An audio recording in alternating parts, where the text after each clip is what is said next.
I've worked in schools for a long time now as a teacher and a guidance officer. I've seen the way that phones are changing the way that kids show up to school. Some of them are up all night, chatting to each other until about 3 a.m.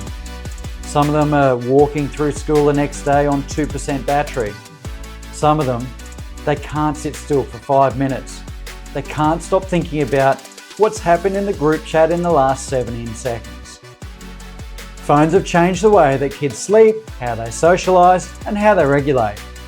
And parents, they're often stuck wondering where the line is and what to do when screen time starts taking over. This video is about how to take the lead in your home, how to set healthy boundaries, and what to do if screens are already causing problems.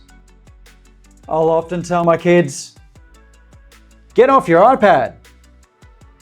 And then I'll realise I've been sitting here scrolling for the last 40 minutes for a holiday I won't even get the chance to go on.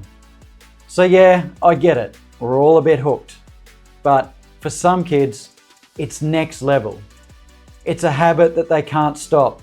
And if that's the case, we need to step in to help them. If you want to manage screen time, you've got to start with one question. What is the screen doing for my child? Because it's not just learning and entertainment. For a lot of young people, screens give them a sense of control, especially when life feels overwhelming. Those online chats, online communities or games give them a sense of belonging. Those likes or follows give them a sense of achievement, especially when they're struggling in other areas. It also gives them a hit of dopamine. Or it gives them a chance to escape from boredom, stress, or emotion.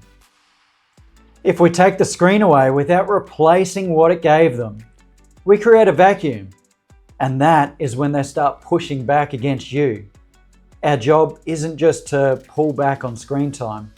It's to figure out what it was giving them and how we can meet that need in another way. What to do before we give them the phone. If your child hasn't got phone or socials yet, this is your golden window. Set the tone before the habits form. You don't need to be a tech expert, just a calm leader. Say things like, here's how phones work in our family. This is where we charge them overnight. You can have Snapchat, but I'll have access. Not to spy, just because we need to keep it safe. I trust you, but I don't trust the creeps on there. Here's what happens if we start noticing your mood or sleep or school's affected. Just make it matter of fact, predictable, not reactive. Set it up as a tool, not a private world where you have no idea what's going on. I feel like there's some parents out there that need to hear this. You don't have to debate every boundary you try to set. You are the parent. You're allowed to set rules. Keep it simple. No phones at the table. No screens overnight in the bedroom. No scrolling before school. You're the boss. Whatever works for you. Say it just once, then keep walking. Let your calm be louder than their protest. This one hits hard for me.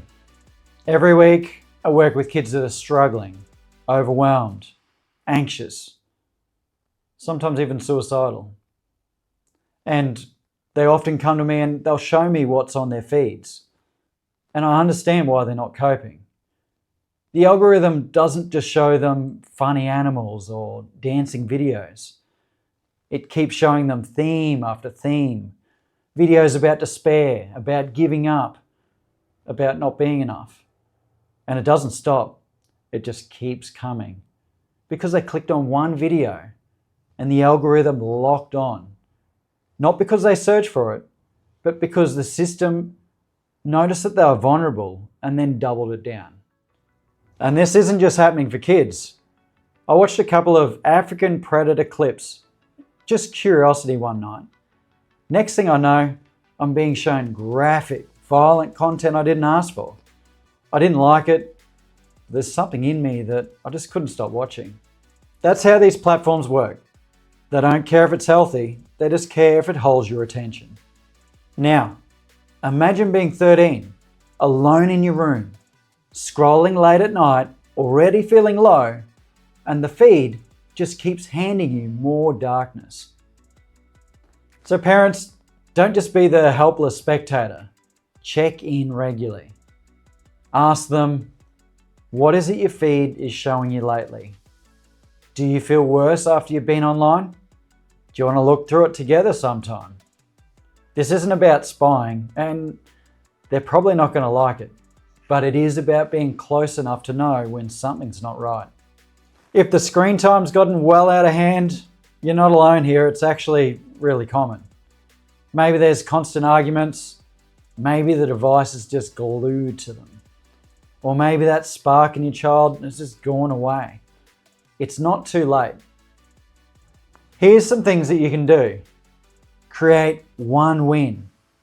Just pick something small or non-negotiable.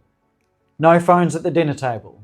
No screens after 8:30 at night, or one morning per week without screens. Say it calmly, say it once. This is what we're doing now. You need to expect pushback. Know that big reactions aren't failure. It's just a sign of how deep this habit runs, or even addiction. You don't have to match their energy or anger, you just have to hold your ground.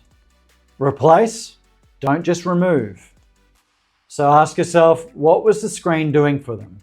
Then replace it with music, movement, walks with podcasts, cooking while they DJ, creative projects, editing, playlists, building some things online or offline. Involve them in the plans, even if they're grumpy. Say to them, we need a reset. What are some times where screens could be off? What are some times where you definitely need to be using them? Let them help design the structure inside your leadership. Reconnect first. Screens become a lifeline when connection feels like it's broken. So sit with them. Watch something together. Don't make it a lesson, just be there. As parents, it feels like there's a lot of pressure to know every app or understand every trend, but you don't need to. But you do need some backup. There's a whole heap of Facebook sites or other social media sites where parents are sharing ideas and holding the line together. It's often really great to chat to other parents about this, especially friends of your child. If you're not the only one setting the boundaries, it's so much easier. Screens are part of life now, but you don't have to let them run the show. Whether your child's asking for their first phone or you're already deep in the trenches, you can take the lead again. You don't need to go full cold turkey. You just need to create rules, connection, and trust that you can hold the line. You're still the most important influence in your child's life. Lead calmly, stay close, and remember, you've got this. Thanks for watching.